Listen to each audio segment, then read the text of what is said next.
Good morning again, guys. So today we're starting off our day with a 2012 Honda Accord with a 2.4 liter. No turbo this time, so boring. Anyway, the customer concern is they want a once over on the vehicle. They want to do an oil change. They want to see why the wrench light is on the dash, as you guys saw, and they want me to look up all recommended services by the factory, the dealership, and anything I can recommend and find for the vehicle. Very great customers of ours, and they basically like to maintain their vehicles. This is one of the cleanest Hondas I've been in probably since this kind of car was brand new. It's immaculate, and it's got 157,704 miles on it. So stay tuned. I'll take you along for the as I can for the inspection process of what I go through, and we'll go from there. Alright, I'm in the vehicle again. Here's the start of the inspection process. This is what I do every morning when I get into a vehicle that's a brand new repair order. First off, check the washer spray. Make sure the wipers are clearing.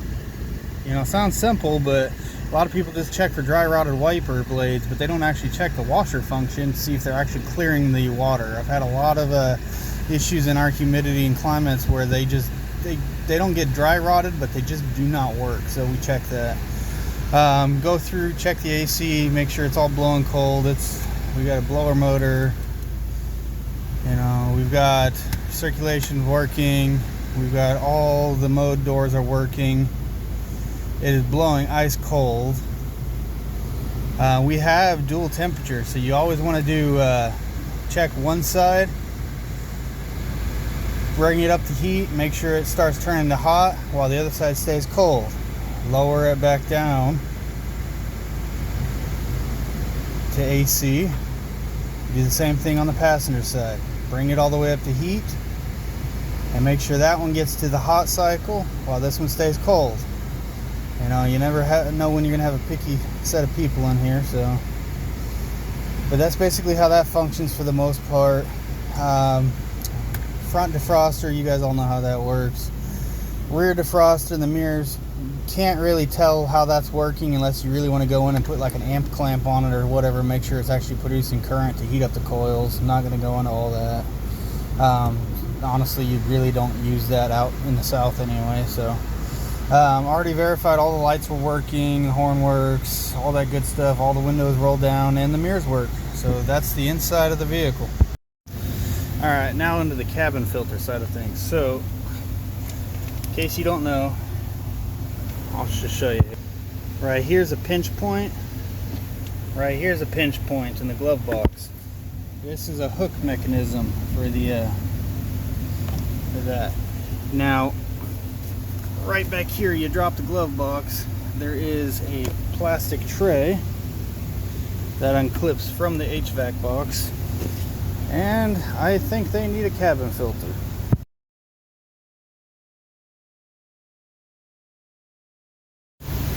Alright, in that little bit of a time lapse, you watched me check the air filter, the belts, the fluids. I hooked up a battery tester. We're going to go inside and test that in a minute. It's 500 volt cranking amps. Standard battery. All belts and hoses look fantastic on the vehicle. So let's go inside and do the battery scan, scan the vehicle for check engine lights and codes and all that, and we'll go from there. Alright, so what I'm going to do is I'm going to put you on forward face so you can watch my scan tool. I have a Maximus 4.0 from Matco, the big boy one with the scope and all that. It's basically a glorified launch with a bunch of upgraded capabilities. So yeah, let's get to it.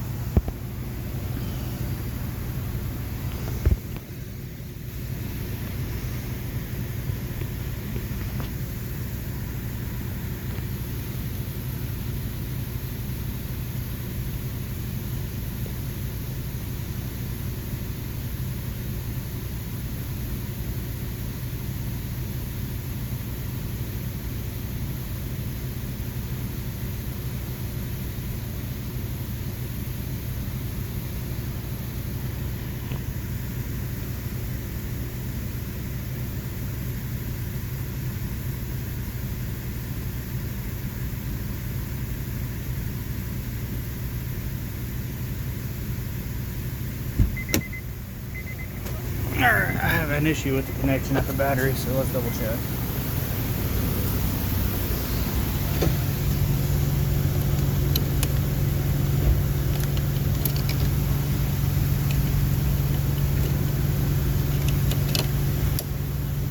There we go. We got a blue light now.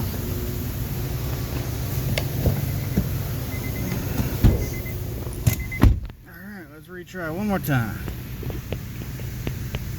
Sorry for the shaky video, guys. I'm still getting new to this. Alright. We got a 550.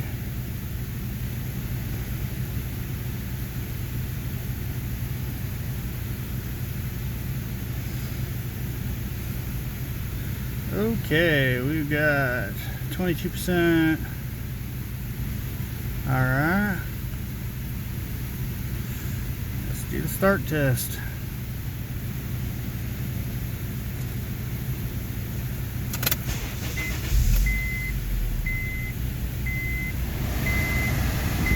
Yeah, well, it's a little low on starting, but that's because the battery's getting a tad bit low, so.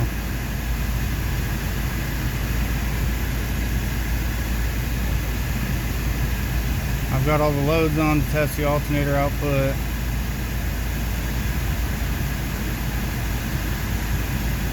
Gonna increase the speed to approximately 2,500 RPM and hold it there. Alright. So according to that, we've got a good, decent alternator. And here is the results, in case anybody wants to know. So what I'll do is I'll throw this on a battery charger for her before she picks it up later this afternoon, and we'll retest the battery really quick. So if it tests out bad after a full charge, then we'll recommend a replacement. Alright, now we're going to run diagnostics on the vehicle real quick, just to make sure that wrench icon doesn't have anything hiding to go with it. More than likely it doesn't, but this also lets me clear the oil change light, because yeah, I can't ever remember all the makes and models of these cars. So sometimes the scan tool is just easier.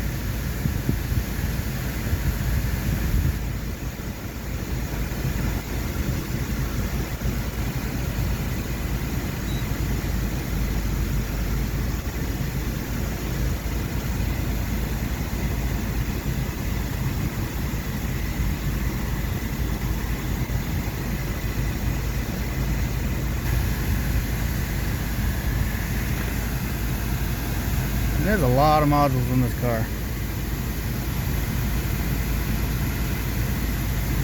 Just gonna run through and scan the vehicle real quick with a good old-fashioned topology report, and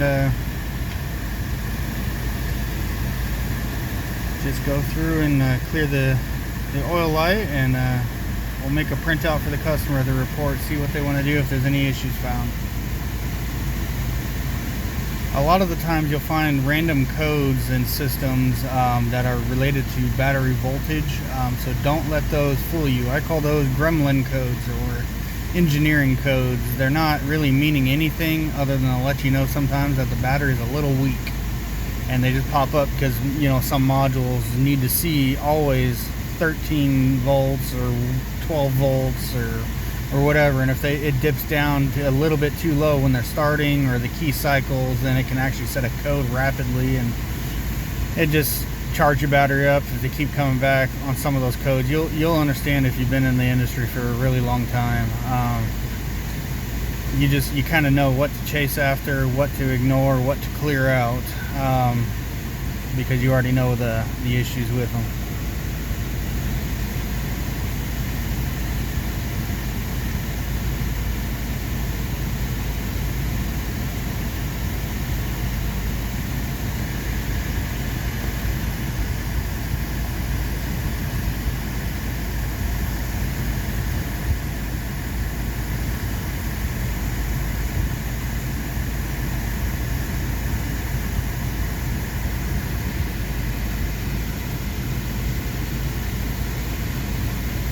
Maybe somebody can tell me why, but I've always noticed that launch seems to take longer to scan on Toyotas, the older Toyotas like 05 and below, and pretty much all Hondas.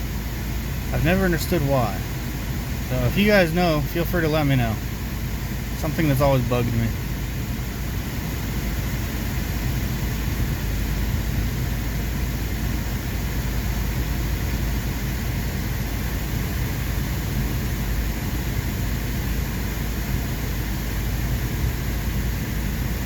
Alright, we've got, see, ABS, low voltage code.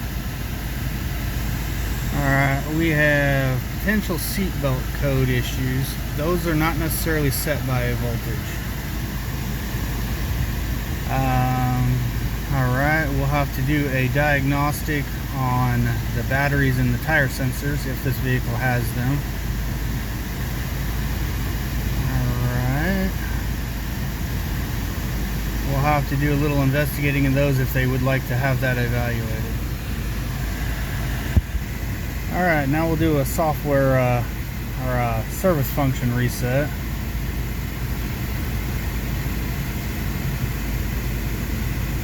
USA reminder.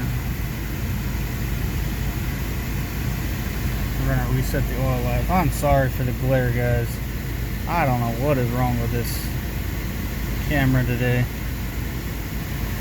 My cell phone's usually a lot better than this.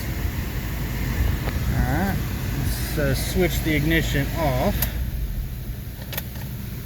Okay. Switch the ignition on. Okay. Alright. Let's see if it cleared it. If it did, we're golden. Oil life 100%. Sweet. Let's get this guy up in the air and we'll start draining the oil and go from there.